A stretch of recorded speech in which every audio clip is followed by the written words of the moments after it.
ముఖమండూషణం సమర్పయామి. నారికేళావరం నైవేద్యం నరసింహ జయంతి అంటే వైశాఖ మాసము శుద్ధ చతుర్దశి రోజున నరసింహ జయంతి జరుగుతుంది. అంటే ధర్మవరం పేరు జరగడానికి వెళ్ళిన తర్వాత మరుసటి రోజున సాధారణంగా ఇక్కడ నరసింహ జయంతి ఉత్సవాలు. దేవాలయం ప్రాంగణంలో పక్కన ఏదో శివుని ఏదో విగ్రహం లింగం ఉంది అంటున్నారు. దాని గురించి కూడా నాకు తెలియజేయండి. ఇక్కడ చేనులో ఏదో ఇక్కడ ఉన్నటువంటి ఈ దేవాలయానికి వెనుక భాగంలో కాలంలో ఉండబడినటువంటి విగ్రహాన్ని అదే ఏది పూజలకు ఏమి మోసుకోవడం లేదు. అక్కడ నాగలు కూడా ఉంది.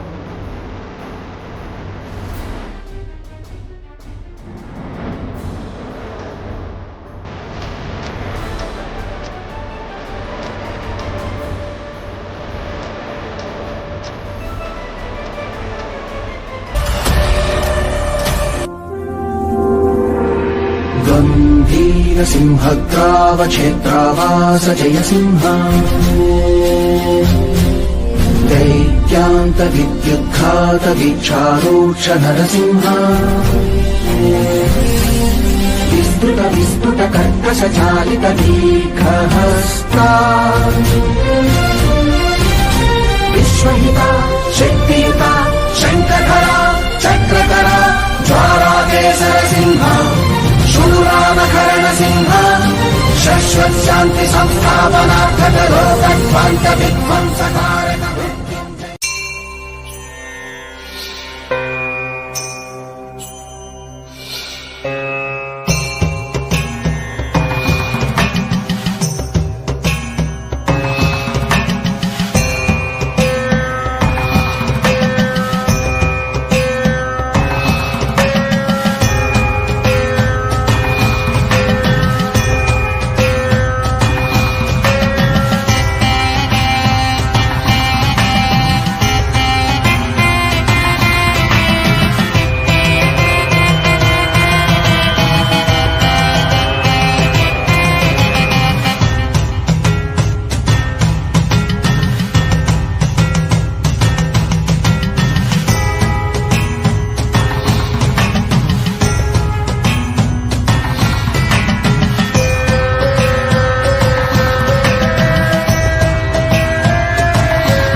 హాయ్ హలో నమస్తే. ఈ రోజు అయితే మీకు ఒక మంచి దేవాలయం అయితే చూపిపోతున్నానండి.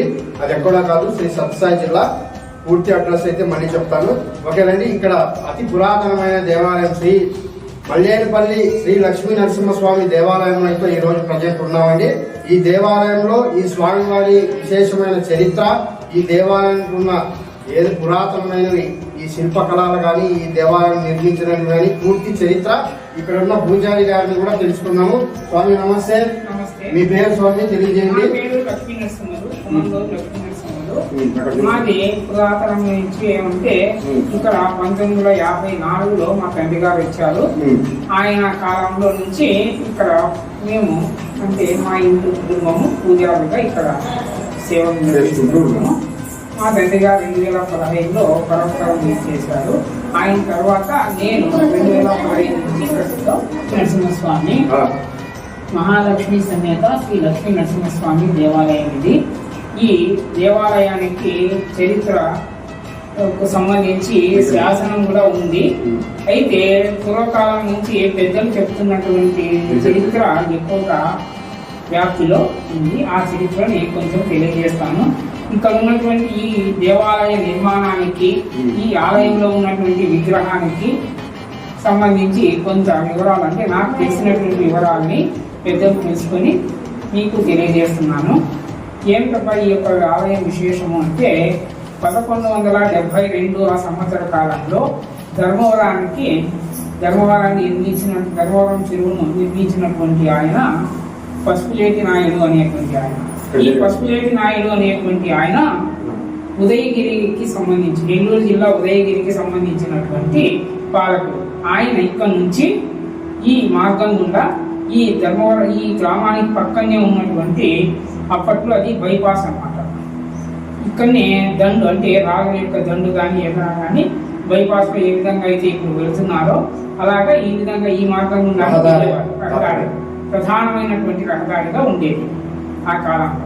అప్పుడు ఆయన పసుపులేటి నాయుడు అనేటువంటి ఆయన ఈ దారిని వెళుతూ ఇక్కడ ఈ ప్రాంతం అంటే ఈ దేవాలయం కట్టించినటువంటి ఈ ప్రాంతం కూడా ఒక గుట్టగా అంటే రాళ్ళ గుట్టతో నిండుకొని ఉండేది.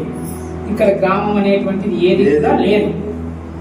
అప్పుడు వాళ్ళు రహదారిలో సేద తీర్చుకోవడం కోసం అని చెప్పి ఇక్కడ దట్టమైన చెట్లతో కూడుకున్నటువంటి గుట్ట దగ్గరికి వచ్చి వాళ్ళు సేద తీర్చుకునే సందర్భంలో వాళ్ళ భటులు ఇక్కడ కొంచెం సేపు విశ్రాంతి తీసుకున్నారు. ఆ సందర్భంలో జరిగినటువంటి ఒక సంఘటన ద్వారా ఈ నరసింహస్వామి వెలుగులోకి వచ్చాడు. అది ఏం తప్ప సంఘటన అంటే ఇక్కడ ఒక గుట్టలో కొద్దిగా మైదాన ప్రాంతం అంటే రాళ్ళు ఏమీ లేవు. ఆ మైదాన ప్రాంతంలో భటులు గుర్రాన్ని కట్టేసి సేద తీర్చుకుంటూ ఉన్నారు. అందులో ఒక గుర్రం వచ్చేసి కాలుతో తన గిత్తతో నేలను బాగా గీకింది. ఆ విధంగా 3 పర్యాయాలు గీకింది. దాన్ని ఆ రౌతు గమనించినాడు సైనికుడు. ఏమిటప్ప ఎందుకు ఈ గుర్రం గీకుతా ఉంది, ఏమన్నా కాలికి ఏదన్నా అయ్యిందా లేదంటే ఏదన్నా కిందనా ఉందా అని గమనించితే అది 3 సార్లు గీకింది. అప్పుడు ఆయన తన దగ్గర ఉన్నటువంటి తన ఆయుధంతో కత్తితో శూలంతో ఆ మట్టిని తొగితే కొద్దిగా పైన దేవుని విగ్రహం అది పైన భాగము కొంచెం కనిపించింది. అప్పుడు అక్కడ ఉండేటువంటి చుట్టుపక్కల ఉన్నటువంటి సైనికులు మిగతా సైనికులందరినీ పిలిచి ఆ మట్టి అంతా తీసేస్తే ఆ మట్టిలో నుంచి ఈ విగ్రహం బయటకు వచ్చింది. ఇదే విగ్రహం బయటకు వచ్చింది. స్వయంభూ విగ్రహం ఇది. స్వయంభూ అంటే స్వయంభూ కాదు, భూమిలో నుంచి భూస్థాపితమైపోయింది. ఆ విగ్రహం బయటకు వచ్చింది. బయటకు వచ్చిన తర్వాత దాన్ని వాళ్ళు ఏం చేయలేరు. దాన్ని ఎత్తి అట్లాగనే 2 రాళ్ళు ఒక ప్లాట్ఫామ్ మాదిరి పేర్చి ఆ ప్లాట్ఫారం పైన దేవుని పెట్టేసి వాళ్ళ దాన్ని వాళ్ళు వెళ్ళిపోయినాక ధర్మారం చెరువు కట్ట నిర్మించడం ఇవన్నీ కూడా ఆయన చేసి ఆయన తరించిపోయిన నాటికి ఆ చరిత్ర సమాప్తమైపోయింది. మళ్ళీ ఈ ప్రాంతానికి 1453 సంవత్సరంలో ఈ ప్రాంతాన్ని మల్లప్ప నాయుడు అనేటువంటి వంశస్థులు అంటే వాళ్ళ పూర్వీకులు ఇక్కడ శిస్తు వసూలు చేసే కర్ణాలుగా ఉన్నారు. వాళ్ళలో సనపరాజు అనేటువంటి ఆయన ఒక ముసిరాయన. ఆ సనపరాజు కొడుకు పేరు తిమ్మరాజు. ఈ తిమ్మరాజు కొడుకే మల్లప్ప నాయుడు. ఈ తిమ్మరాజు అనేటువంటి ఆయన ఈ ప్రాంతంలో ఈ విగ్రహాన్ని చూసి ఇక్కడ ఒక రాతి నిర్మాణం అంటే ఒక గుడి నిర్మాణం చేస్తే బాగుంటుంది అనేటువంటి ఒక ఆలోచనతో చిన్నగా ఒక గర్భగుడిని ఏర్పాటు చేశారు. గర్భగుడిని ఏర్పాటు చేసి ఇది ఈ మండపాన్ని అంటే ఓపెన్ గాని స్తంభాలు గాని కూడా ఆయన కాలంలోనే నిర్మించబడినాయి. అంటే 1453 ఆ ప్రాంతంలోనే ఇవన్నీ కూడా స్తంభాలు ఓపెన్ పెట్టేసి పైన మాత్రం కప్పేసి చుట్టూ వదిలేసి వెళ్ళిపోయినారు. అది మల్లప్ప నాయుడు తండ్రి అయినటువంటి తిమ్మరాజు చేసిన పని. ఈ మల్లప్ప నాయుడు ఏం చేస్తాడంటే తిమ్మరాజు ఏం చేస్తాడంటే ఈ ప్రాంతానికి అంటే ఇప్పుడు ఉన్నటువంటి ఈ ఊరు మల్లేనపల్లికి కొద్దిగా దిగువన వంకగట్టులో కొన్ని కుటుంబాలు అంటే కూలీల కుటుంబాలు గుడిసెలు వేసుకొని అక్కడ కాపురాలు ఉన్నారు. వాళ్ళు ఈయన ఎవరో వచ్చినారు, ఈయనకు మనం ఏదైనా రిక్వెస్ట్ చేసుకుంటే మనకి ఏదైనా వసతులు ఏర్పాటు చేస్తారనే ఉద్దేశంతో వాళ్ళు ఇక్కడ వచ్చి అయ్యా మాకు గుడిసెలలో మేము నివసిస్తున్నాం, మాకు ఇల్లు లేవు, మాకు ఇల్లు కట్టించండి అంటే అప్పుడు ఆ యొక్క తిమ్మరాజు ఏం చేశాడంటే తన కుమారుని పేరు ఉండి శాశ్వతంగా ఉండిపోయే విధంగా అక్కడ ఉండేటువంటి వాళ్ళకి ఈ ప్రదేశంలో కొన్ని ఇల్లు నిర్మాణం చేశాడు. ఇల్లు నిర్మాణం చేసి ఈ ఊరికి మల్లప్ప నాయుడి పల్లి అనే పేరు పెట్టేశాడు. ఆ మల్లప్ప నాయుడి పల్లె కాలక్రమంలో మల్లేనిపల్లిగా ప్రసిద్ధి చెందింది. అది ఈ ఊరికి సంబంధించి ఈ మల్లప్ప నాయుడు చరిత్రకు సంబంధించి అప్పట్లో ఇక్కడ ఒక శాసనం ఉంది. ఊళ్ళో నడువుల్లో ఒక శిలాశాసనం ఉంది. ఆ శిలాశాసనం 1453లో అంటే అప్పుడు 2వ అచ్యుతరాయలు విజయనగర సామ్రాజ్యాన్ని ముహూర్తం అన్నమాట. ఆ రోజు కార్తీక పౌర్ణమి రోజున ఆయన 2వ అచ్యుతరాయలు అనేటువంటి ఆయన సింహాసనాన్ని అధిష్ఠిస్తున్న సందర్భంలో ఈ మల్లప్ప నాయుడిని ఈ ఊరికి మల్లప్ప నాయుడు తండ్రి అయినటువంటి తిమ్మరాజును ఈ ఊరికి కర్ణంగా మున్సబ్గా ఆయన ఇది చేస్తూ ఆదేశాలు ఇచ్చారు. దానికి సంబంధించిన శాసనం. ఆయన ఆదేశాలలో ఇంకో విషయం ఏం చేసినారంటే, ధర్మవరం చెరువు నిండితే దాని ఒక తూము పారే నీళ్లతో ఎంత భూమి అయితే పారుతుందో అంత భూమి ఈ దేవునికి మాన్యంగా పెట్టినట్లుగా దాకా శాసనంలో ఉంది. అయితే ఈ శాసన కాలక్రమంలో కొద్దిగా సవరణ కూడా జరిగింది. వాళ్ళ కాలంలోనే, మళ్ళీ పూర్తి జరిగింది కాదు. తిమ్మప్ప నాయుడు ఉండేటువంటి కాలంలోనే ఒక తూము నీళ్ళు కాదు, కొంత భూమి దేవునికి మాన్యంగా ఇచ్చినట్లుగా దాంట్లో మళ్ళా సవరణ జరిగినట్లు చరిత్ర చెబుతోంది. దీనికి సంబంధించిన చరిత్ర సేకరించి పెట్టినాము మేము. అది ఈ ఊరికి సంబంధించినటువంటి చరిత్ర. అప్పటి నుంచి ఇక్కడ ఇలాగనే జరుగుతుంది. మళ్ళా గ్రామస్తులు ఇక్కడ ఉన్నటువంటి వాళ్ళు ఈ దేవాలయానికి ఏర్పాట్లు అంటే గోడలు కట్టించి దీన్ని చేశారు. 1983లో ఈ దేవుడు లోపలికి కూరుకొని పోయింటాడు పీఠం. 1979లో ఈ పీఠాన్ని, భూమిలో కూరుకున్నటువంటి పీఠాన్ని పైకి తీశారు. పైకి పెట్టి కొద్దిగా పైకి నిలబెట్టారు. అప్పుడు ఏం జరిగిందంటే, ఈ పీఠం కూలిపోయినది ఎట్లా గమనించినారంటే, 1979లో చుట్టూ కూడా క్లీన్ చేశారు. ఇంత రాళ్ళు రప్పలు మట్టి ఎంత ఉంటే అదంతా క్లీన్ చేయించి అప్పుడు ఉన్నటువంటి కమిటీ వాళ్ళు క్లీన్ చేయించినారు. అప్పుడు అక్కడ ఒక కోనేరు బయటపడింది. కోనేరు అంటే దేవుని తీర్థం, అభిషేకం నీళ్ళు పోయేటువంటి మార్గం. అది బయటపడింది. అదే ఇక్కడ కోనేరు ఉంది కాబట్టి అని అప్పుడు పరిశీలన చేస్తే, ఆ కోనేటికి తర్వాత ఈ పీఠానికి లెవెల్ గా లేదనమాట.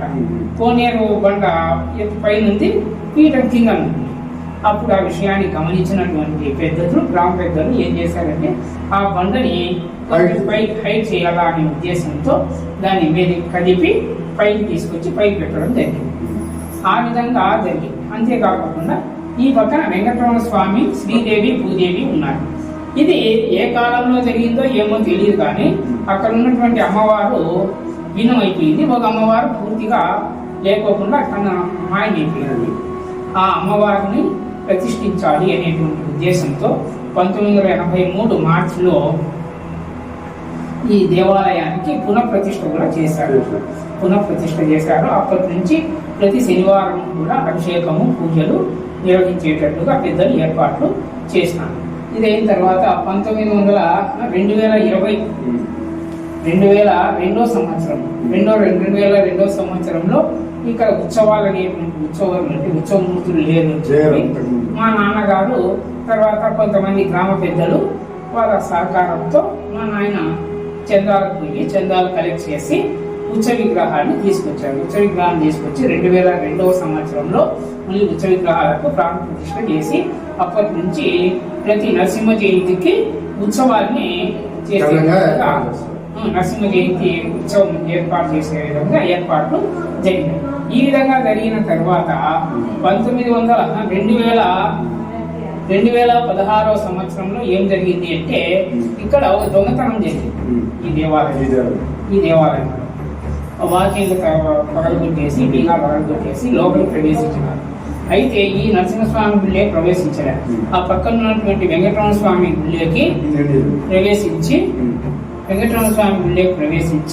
అక్కడ ఉన్నటువంటి ఉత్సవమూర్తుల్ని అపహరించినారు. వాళ్ళ ఉద్దేశం ఏమంటే, ఇది పురాతన దేవాలయము, ఇక్కడ ఉన్నటువంటి విగ్రహాలు బంగారు అయి ఉంటాయి అనే దురుద్దేశంతో వాళ్ళు ఆ విగ్రహాన్ని ఎత్తుకొని పోయిన తర్వాత మళ్ళీ ఊర్లో వాళ్ళందరూ కూడా ఇది అయిపోయింది, మళ్ళీ కొత్త విగ్రహాలు తీసుకొచ్చి పెట్టాలని ఏర్పాట్లో ఉన్నప్పుడు ఏం జరిగిందంటే, ఇట్లా డిసెంబర్లో ఈ ఎత్తుకుపోయినటువంటి విగ్రహాలు తీసుకొచ్చి పక్కన చేను, ఆ చేనులో ఒక చెట్టు కింద పారేసి మూట పారేసి వెళ్ళిపోయినారు. పారేసిపోయింది. ఈ చెత్త చెదాన్ని ఎదుర్కొచ్చుకొని చలి కాసుకుందామని చెప్పి పిల్లలు, ఆ కాలనీలో ఉండే పిల్లలు పోయినారు. పోతే ఆడ మూట కనపడి, అరే ఏంది చెత్త మూట ఉంది, అది ఓపెన్ చేసి చూస్తే విగ్రహాలు ఉన్నాయి.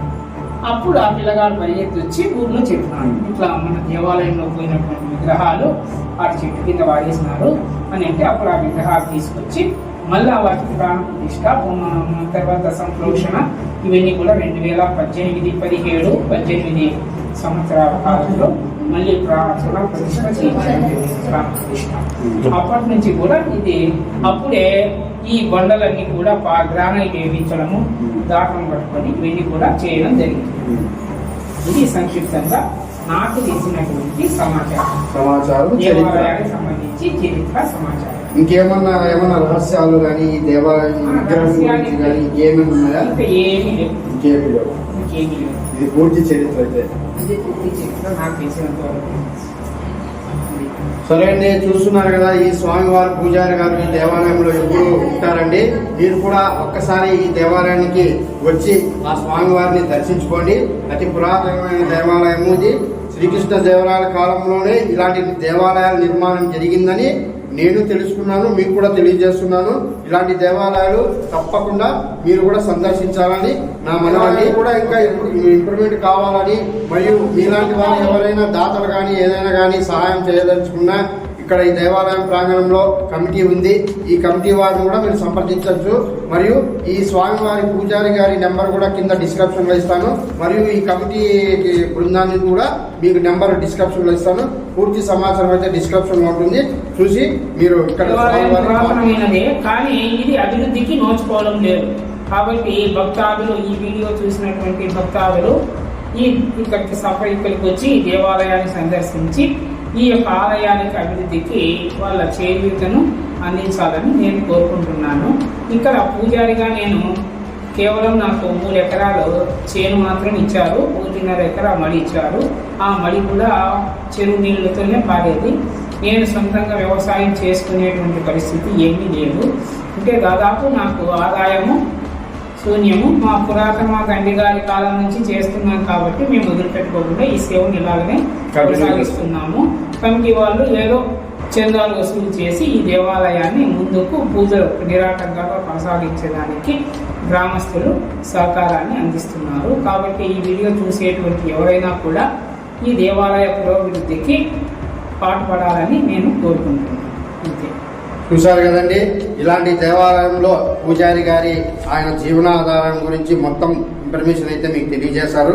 మీలాంటి వారు ఎవరైనా ఈ దేవాలయంలో ఈ శ్రీ లక్ష్మీ నరసింహస్వామి భక్తాదులు ఎవరైనా కానీ ఈ దేవాలయానికి మీరు ఏమన్నా సమర్పణగా దాతలుగా ఏవైనా ఇవ్వదలుచుకుంటే ఇక్కడికి ఈ దేవాలయానికి విజిట్ చేయండి.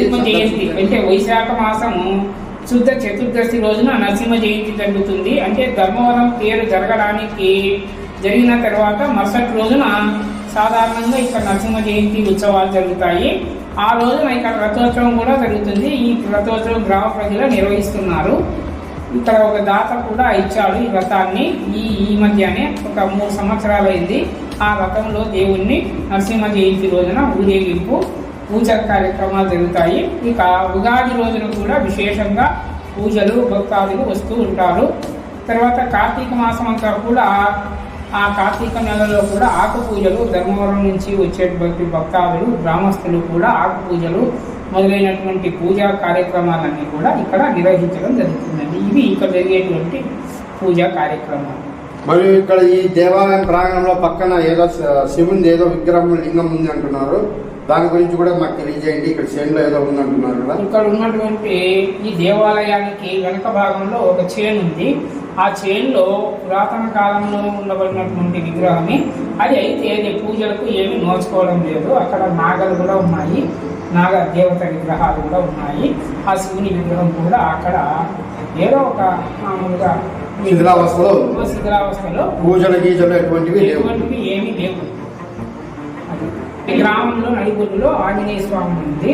దానికి శాసనం ఉంది. ఈ శాసనానికి ముందు భాగంలో ఆంజనేయ స్వామి ఉంది. ఈ శాసన నిర్మాణం చేసినటువంటి ఆలోచన ఏంటంటే ఈ శాసన ఫలకాన్ని ఇలాగే నిలబెట్టేస్తే కాలక్రమంలో ఎవరైనా కూడా ఇది ధ్వంసం చేసి దీన్ని ఏదైనా ఇతర కట్టడాలకు వాడుతూ ఉంటారు అనేటువంటి ఉద్దేశంతో ఆ శాసనం ఎప్పటికీ స్థిరస్థాయిగా ఉండాలనే ఉద్దేశంతో ఆ శాసనానికి ముందు భాగంలో ఆంజనేయ స్వామి విగ్రహాన్ని ఏర్పాటు చేశారు.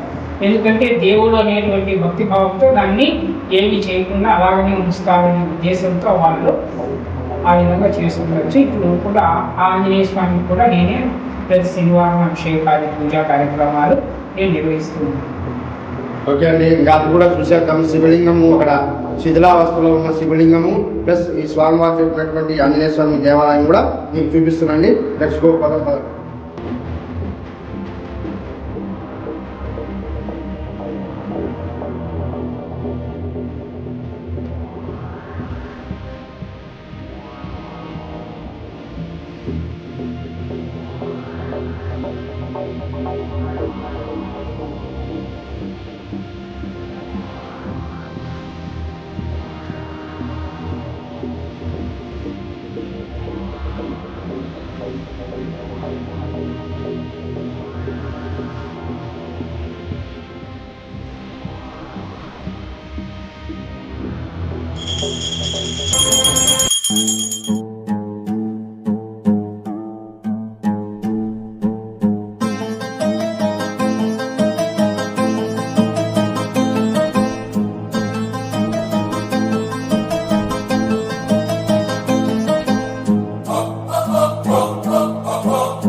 మరియు ఈ దేవాలయం పక్కనే ఉన్నటువంటి చిన్న స్వామివారు చెప్పారు కదండి, కోనేరు ఈ విధంగా ఈ శిథిలావస్థలో తవ్వుతుండగా బయటపడిందని, అది కూడా చూద్దాం రండి.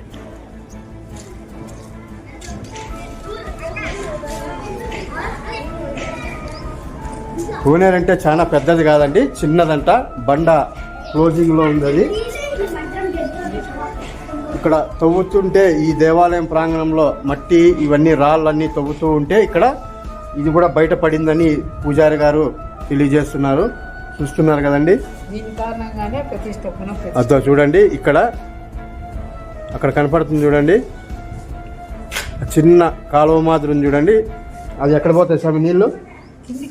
అంత కిందికి వెళ్ళిపోతాయా? ఓహో, కిందికి వెళ్ళిపోతాయంటండి. ఇక్కడ ఆ కాలువ కిందికి వెళ్ళిపోతుందంట. అదేనంట బయటపడిండేది కోనేరు. చూస్తున్నారు కదా,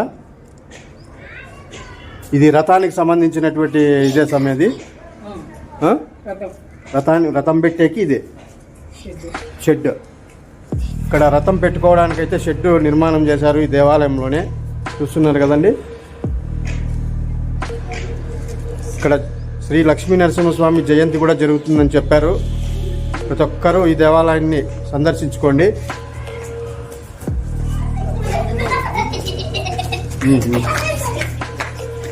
ఇక్కడ చూస్తున్నారా, బల్లి ఆకారంలో ఉన్నటువంటి రాతిది విగ్రహము. చూస్తున్నారా, కనపడుతుందా? ఇక్కడ గజలక్ష్మి అమ్మవారు కూడా ఉన్నారు. అది కనపడదేమో స్వామి, గజలక్ష్మి అమ్మవారు చిన్నగా ఉంది కదా ఇక్కడ. ఇక్కడ చూస్తున్నారు ఫ్రెండ్స్, నేను చేయి పెట్టాను చూడండి. ఇక్కడ ఇక్కడ శ్రీ గజలక్ష్మి అమ్మవారంట. కనపడుతుందో లేదో, సెల్ఫీ స్టిక్ తో తీసుకుంటాను వీడియో. కొద్దిగా షేక్ అవుతుంది చూడండి. అంతేనా స్వామి? విమాన గోపురం పురాతనమైందే. ఇది కొత్తగా కన్స్ట్రక్ట్ చేసింది. ఇది 54. ఇది కొత్తగా నిర్మించారు మళ్ళీ 54 తర్వాత. ఈ సైడ్ వచ్చి విమాన గోపురం. ఇది వెంకటరామ స్వామి విమాన గోపురం. ఇది అది వచ్చి శ్రీ లక్ష్మీ నరసింహస్వామిది. చూస్తున్నారు కదండి. ఇక్కడ చూపించినటువంటిది శ్రీ వెంకటేశ్వర స్వామిది అయితే విమాన గోపురం అంట. మరియు ఇది చూస్తున్నారు కదండి, శ్రీ లక్ష్మీ నరసింహస్వామి గోపురం అండి. కొత్తగా మళ్ళీ నిర్మించారట. చూస్తున్నారు కదా. ఆంజనేయ స్వామి దేవాలయం దగ్గరికి అయితే వెళ్తున్నాను, అది కూడా చూసేయండి ఈ వీడియోతో పాటు. ఇంకా వెళ్దాం పదండి. ధర్మవరం టైగర్స్ యూట్యూబ్ ఛానల్ మీరు ఫాలో చేసేయండి. మరిన్ని దేవాలయాలు మీకు చూపించడానికైతే నా వంతు నేను ప్రయత్నిస్తున్నాను. చూస్తున్నారా, పిల్లలు కూడా చెప్తున్నారు. చెప్పండి.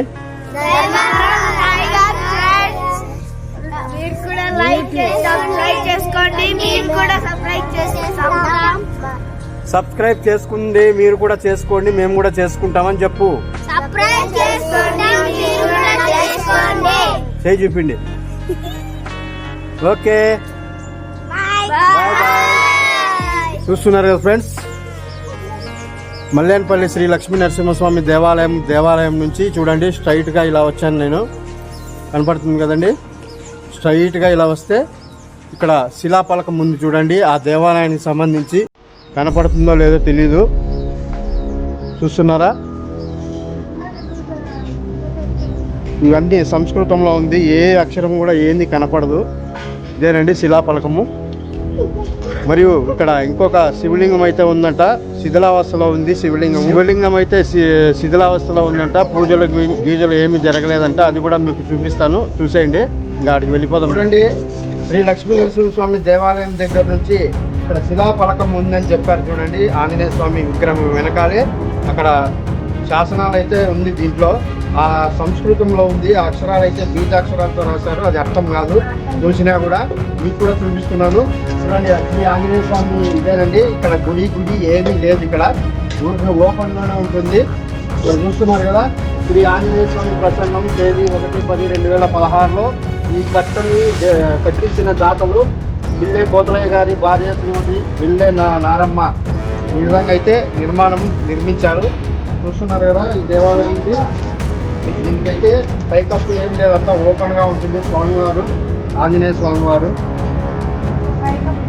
ఇక్కడ సంస్కృతంలో అయితే రాశారండి. ఏమైతే అర్థం కాదో ఆ సంస్కృతం బీజాక్షరాలతో ఉంటుంది. ఓకే, ఇక్కడ శిథిలావస్థలో ఉన్నటువంటి శివలింగం కూడా చూసేద్దాం. మరి రండి.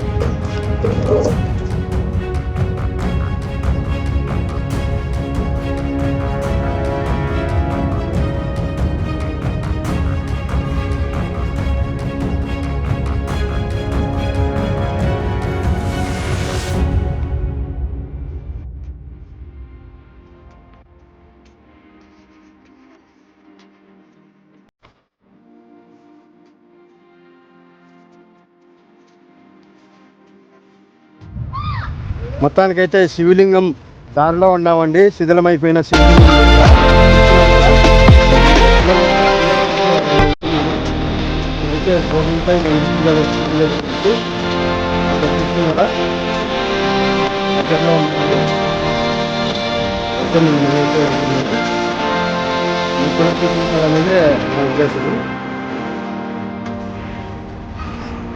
ఇంకా కష్టపడి తీస్తూ ఉన్నాము దేవాలయాలు. మీరు సపరేట్ చేస్తే ఇంకా మళ్ళీ ఇంకా ఏమేమి ఉన్నా దేవాలయాలు నా వంతు నేను మీకు చూపించేకైతే ప్రయత్నిస్తూ ఉన్నాను.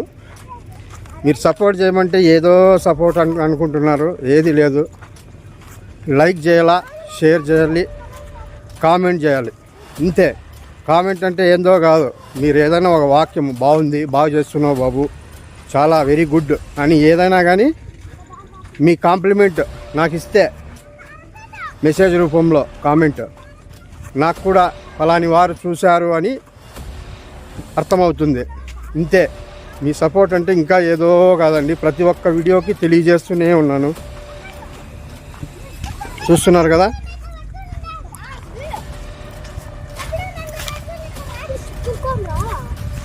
దగ్గరకైతే వచ్చాము. శివలింగం అయితే శిథిలం అయిపోయింది. పూజలు లేవు, పునస్కారాలు లేవు. అవునండి, చాలా శిథిలం అయిపోయింది. చెప్పులు వదిలేసి అడిగి వెళ్తాను.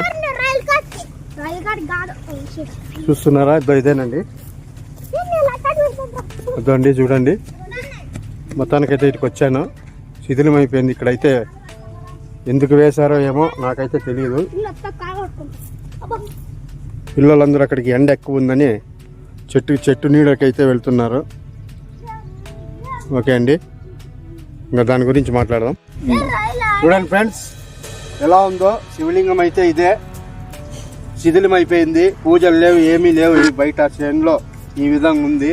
మీరు కూడా దర్శించుకోవాలనుకుంటే ఒకసారి రండి. శ్రీ సత్యసాయి జిల్లా మరియు మల్లేనిపల్లి అనే గ్రామము. ఆ గ్రామంలోనే లోపలికి వస్తే అండర్ గ్రౌండ్ పాస్ వస్తుందండి. కింద ఆ అండర్ గ్రౌండ్ పాస్లో నుంచి ఒక దేవాలయం వస్తుంది. శ్రీ లక్ష్మీ నరసింహస్వామి దేవాలయం అయితే వస్తుంది. ఆ దేవాలయం పూజారిని అడిగితే మరియు ఈ ప్రాంగణం కూడా తెలియజేస్తారు విషయం అయితే.